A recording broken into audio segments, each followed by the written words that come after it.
Has vanilla Minecraft not been tickling your fancy? Have all those mods and tech things just not been doing it for ya? Does your boat remain firmly unfloated? Well, I think you've come to the right place. Welcome to Better Than Wolves. Better Than Wolves can be a very difficult mod, so it's a good thing you found these tapes. I'm here to teach you how to be awesome. It's going to be a long and difficult road, but once you cross this road, you will find yourself making beautiful structures. Things that actually work. And magnificently classy dongers. It's a long road ahead, but together, we can do it.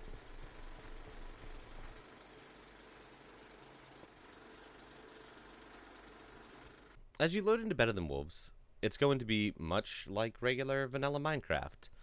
But I want to warn you up front, your first day is incredibly important. Like with all versions of Minecraft, start by punching some trees and getting some wood. You're going to immediately notice wood takes much longer to get. There we go, a log. Wait, what's this? Yes, punching a tree is going to get you one plank, one bark, and a couple sawdust. You are going to need the same number of planks as normal, so we'll jump ahead a little, and I'm going to cheat. You guys are going to be using your fists. Once you hit that magical number of 13, that's when I normally stop chopping up the wood for now. Now, there are many different ways to get started in Better Than Wolves. This is just the way I prefer.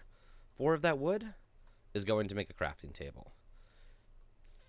Three of those are going to make shafts, and you can make shafts by sticking a single piece in. You don't have to have 2.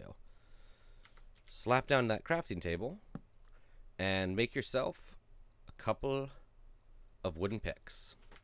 Now, for those unfamiliar with Better Than Wolves, making 2 wooden picks might seem like a waste, but we're about to see why it isn't.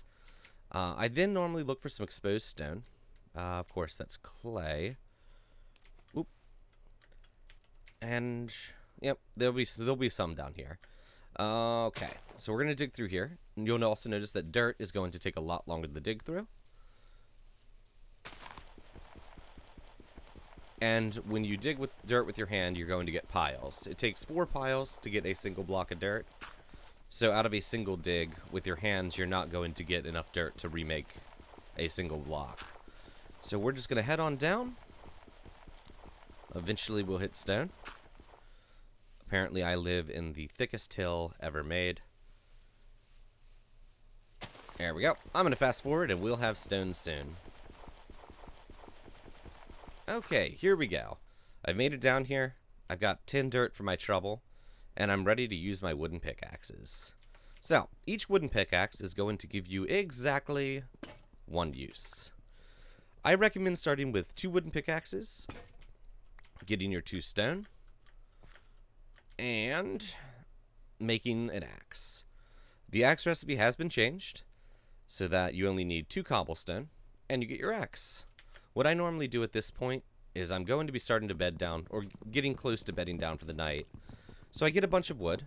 You'll notice now I'm getting actual logs, but logs cannot be crafted into planks. To do so, craft them with your axe in the grid. It's shapeless. And pick it up. You're going to get some bark, some sawdust, and you'll get your actual planks.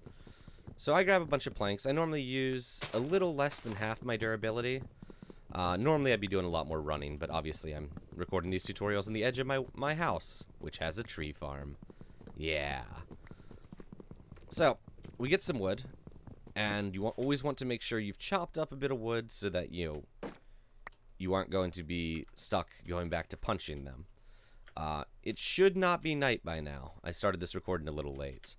But as the sun is setting, you want to run around and kill as many animals as you can with your axe. I normally try to completely finish off my axe. Don't actually run. It's going to eat your hunger very quickly. You will notice that every time you do something that uses excess hunger, such as jumping, you'll see a very active wiggle. So it's easy to tell, you know, what is doing what. So once you've got yourself a bit of food, and I've just got some sandwiches. Those are later game food, but we're just going to use those for sake of illustration. You want to try not to eat anything raw, partially because it gives you terrible nutrition. You just get very little value out of it. And where'd my hole go? Here it is. And partially because everything, all raw foods can now give you food sickness. So be careful with that. So, you want to now get your 3 stone. This is to make your pickaxe, which is fairly important. At this point, we need to go over a couple other changes in Better Than Wolves, because as you can see, I'm getting pretty low in the old light department. And normally I'd want to have my crafting table over where I'm living. I will show you what happens if you try to pick it up. You get some sawdust and a bit of wood. So you might want to put some thought into where you keep your crafting tables. Here we go. So down below, I have not run into any coal yet. Let's go ahead and make another crafting table. We didn't get very much wood. I would recommend getting more wood than this. And I'm going to use my crafting table to partially block off my way out. So let us get a pick real quick. And at this point, I have food that I need to cook. I'm starting to get a little hungry. So I want to work towards getting a furnace as quickly as possible. So at this point, it's probably going to be night. I'll have dug myself into a little place. Do not block yourself off completely. There are terrible consequences to that. And you want to collect stone. There's a pretty clear division in Better Than Wolves between nighttime and daytime activities. At night, use your time to collect stone, doing safe things inside, cook up your food, things like that. So, each stone pickaxe is going to give you 6 uses. You want to make sure you don't dig too deep into dark. As you can see, it's getting fairly dark here. Oh, there we go. For sake of this, I'll turn it up a little. So you're trying to get yourself to the point where you have both a pickaxe and a furnace. Be careful about your pickaxes. Don't run out of one when you don't have enough stone to make another and have to knock yourself back to the wood age. It's like right here. I could make my furnace, but I wouldn't have enough to make another pickaxe, so I'd be knocking myself back to the stone age or wood age. So we're gonna go from here. Dig in some more, and I am going to cut until I'm back with a bit of stone and a furnace. Okay, we're back. Now, for those wondering, I am using my Matic off camera to speed the process up, but we got ourselves a bunch of cobblestone. We want to go ahead and make a furnace, and I'm just going to shove my furnace here. The nice thing about the furnace is when you put stuff in it, even if you have nothing to cook, it's going to burn it.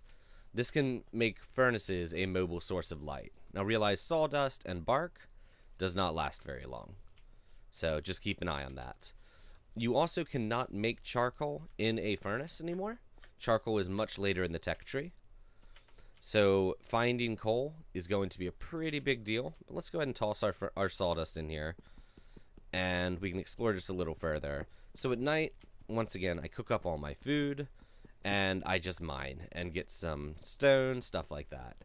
A couple other tips and tricks to help conserve energy. Dirt put in this combination will give you slabs. Let's see. Let's make that back in. And piles of dirt can also be used to make slabs like that. Slabs are your best friend. Slabs can be used so that you don't have to jump up everything. If you know you're going to be traveling a path often, throw down slabs along your way. And it's going to really help conserve food. So I've kind of made this path terrible, but yeah. The biggest thing that's going to limit you the first night or two is how much wood you have. So you really want to try to collect a good bit of wood the first night. So there we go. This will be the last bit of my tool usage. Stone shovels are invaluable. They last for a decent amount of time. They can be used as a weapon in a pinch. I highly recommend making one as soon as you have your furnace and you're comfortable. So, weapon-wise, you'll notice that you cannot make a stone sword. Your primary weapon is going to be your axes. I recommend keeping 2 or 3 of these on you at all times, just in case you get snuck up on by a mob. We can see we're almost out of sawdust here. So, to review, don't jump too much. Watch your energy, because you are going to be getting hungry very quickly. Let's go ahead and use dirt slabs on places you go up and down a lot. and be terribly afraid of the darkness. Yeah. Basically, don't waste your first day. Make sure you get a good bit of food and a good bit of wood. Keep track of where the sun is in the sky, and when it's starting to get low, make sure you have a small shelter to hide in, even if it is just a hole in a mountain. So, I think that's going to do it for this first one. From here, we're going to move on to what you should be doing in the early game. You know, talking about food sources, things you should and shouldn't risk. Yeah. And if there's any specific topics you'd like talked about, let me know. I'd love to hear them. As always, have a great one.